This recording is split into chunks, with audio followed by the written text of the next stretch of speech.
Hey little hoes, my name is Kristen and welcome back to my channel. Today is Saturday, which is technically my Sunday. It's kind of been a lazy weekend and I had good intentions of doing some videos yesterday, but decided I needed a break.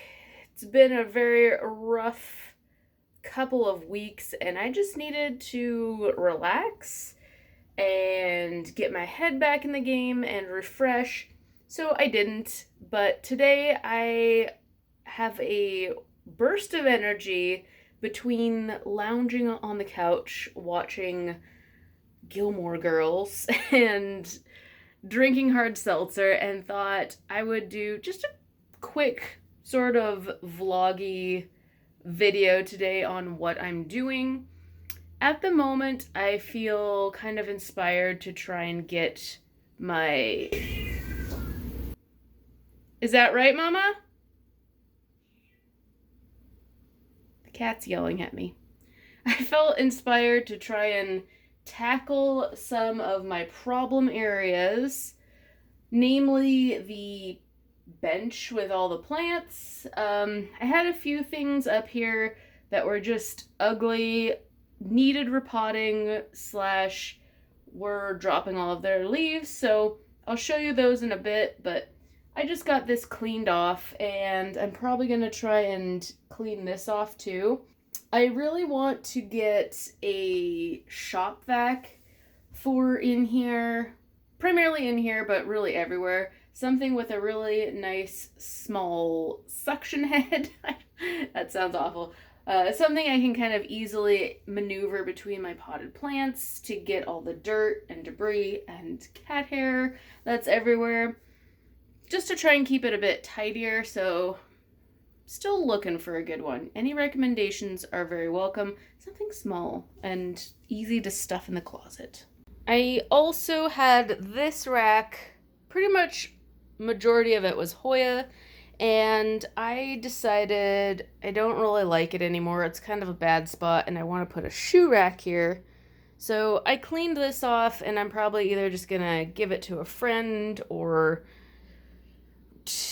toss it, recycle it somehow. But yeah, it's time for something fresh and new here, and I don't like it. I kind of forget about some of the plants that are over here, and I don't feel like they get good light anyhow. So these are some of my other side projects. A lot of these were up on the plant bench. This is the Calicia I've shown you guys before, and I have decided I just don't like the looks of this. I mean, you can see just how wonky it grows. It's very leggy, and I'm sure it's a beautiful ground cover where it's hardy, but this isn't the place for it. I just don't care for the looks of it. So I'm gonna find somebody at work to foist it upon.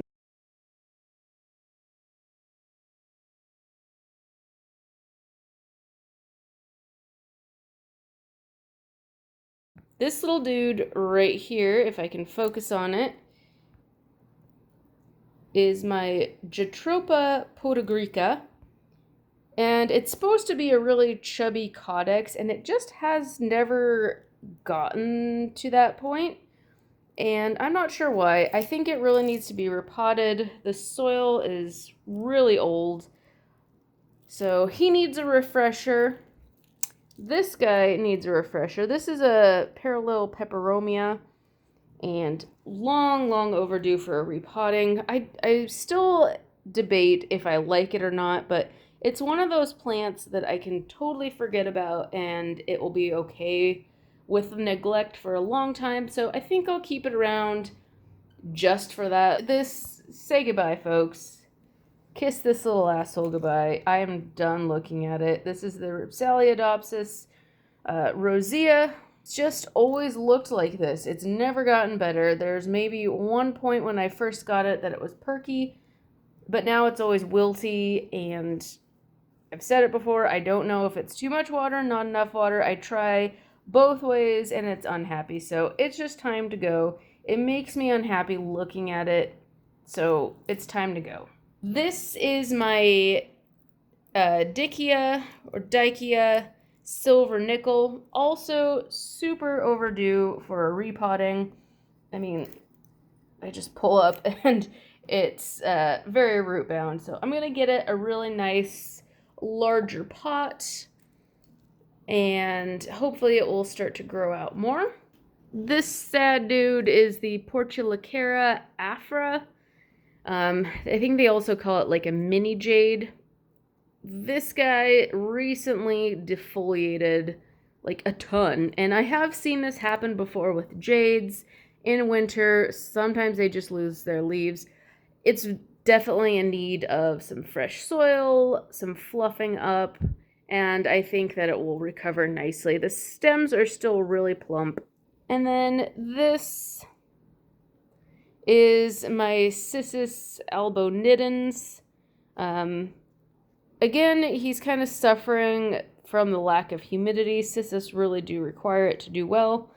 And he's not super happy. I think I might give him a quick repot and maybe even just stuff him in my terrarium for the time being. I haven't given up entirely on this guy, but it's just not making me super happy looking at it at the moment. So gonna refreshen him and see if he makes an improvement. This fellow is one of the few kalanchos or kalanchos that I thought was kind of interesting looking and purposely bought versus, got as a pass along or gift. This is Kalanchoe mangiani, I believe that's correct.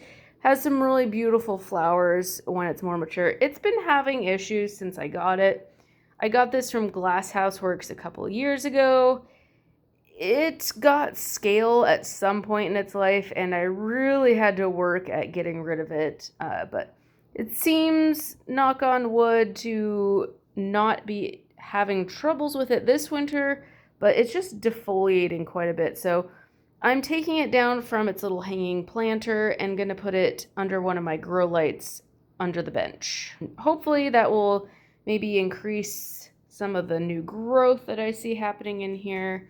Maybe even help it regain some leaves on the existing branches. I also set up a second propagation box last night. This is my original one with all the philodendrons and such. This is my new one.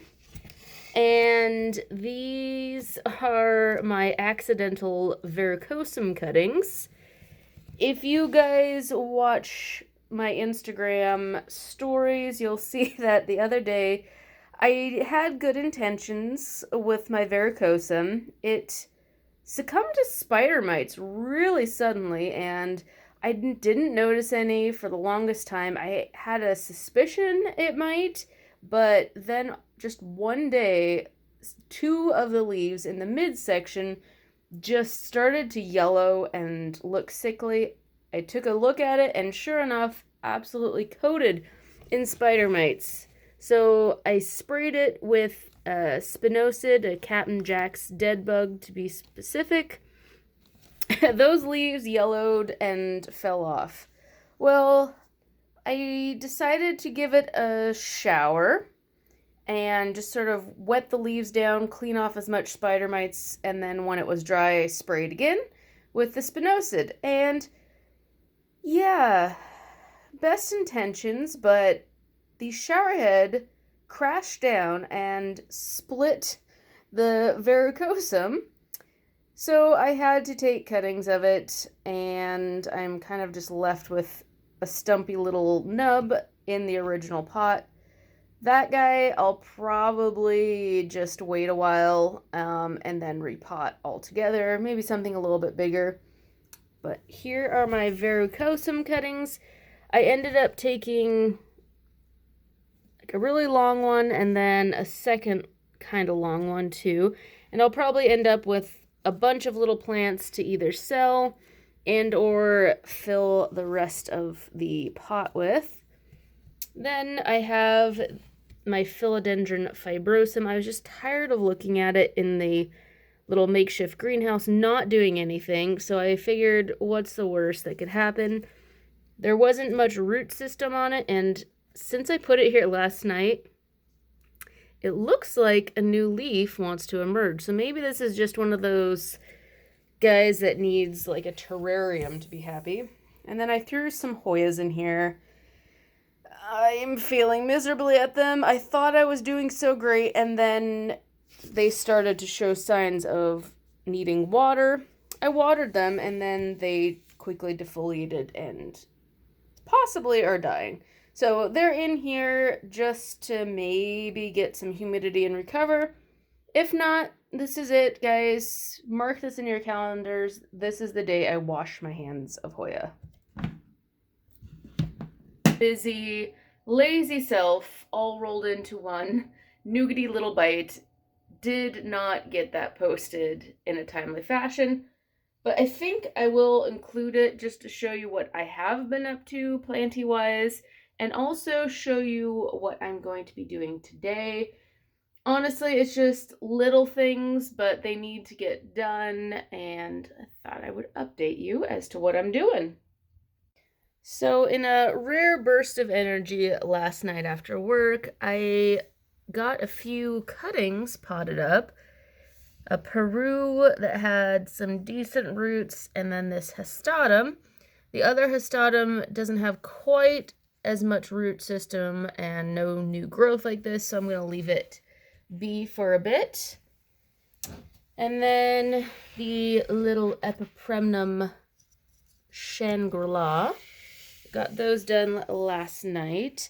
This is my other cuttings box. Everyone's doing pretty good. I think tonight my project will be taking out some of the plants that have good root systems and transferring them to soil.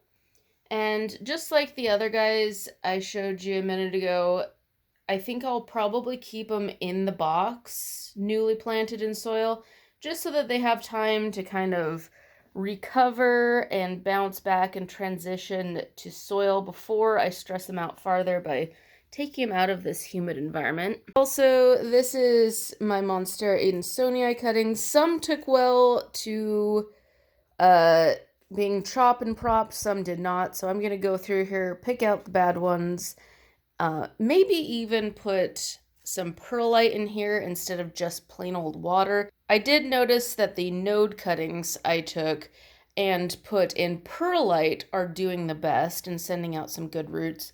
The ones on the sphagnum, not as much, and then these, not as much. So I think perlite is the way to go for when I do future cuttings of these. This sad fern I'm going to be taking out of this pot. It's just time. Nothing I do really recovers it, and I don't have any spots in more sunlight that are also kind of humid. So I'm just done with it. It's time to go bye-bye. I'm going to cannibalize that pot for my poor little varicosum who had spider mites, probably still does. I think probably it's getting stressed out in this terracotta, so maybe being in more of a glazed ceramic will keep the moisture in better. So I hit a snag with the varicosum. The new pot was way too big for its root system still, and I don't have any plastic or other glazed ceramics that would do for its root ball. So it has to go back in that same terracotta, which I washed out, gave it fresh soil. I'm going to keep it in the grow tent, like I said, just to give it extra humidity as it recovers from the spider mites.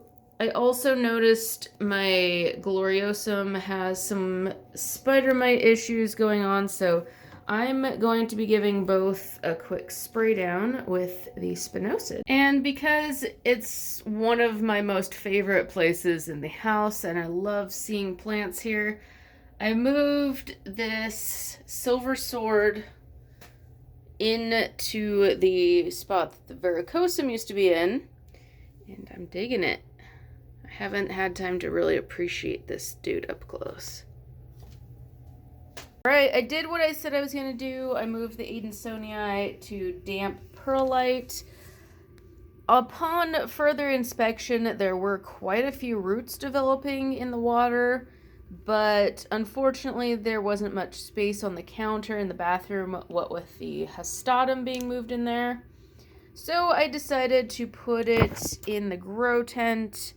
Hopefully under the Mars Hydro it will get a little bit more sunlight to the leaves and maybe more warmth and stimulate some growth. So that really concludes this video for today. I'd love to know, again, what you guys have been up to planty chore-wise. And as always, stay safe, healthy, and sane. I will talk to you soon. Goodbye.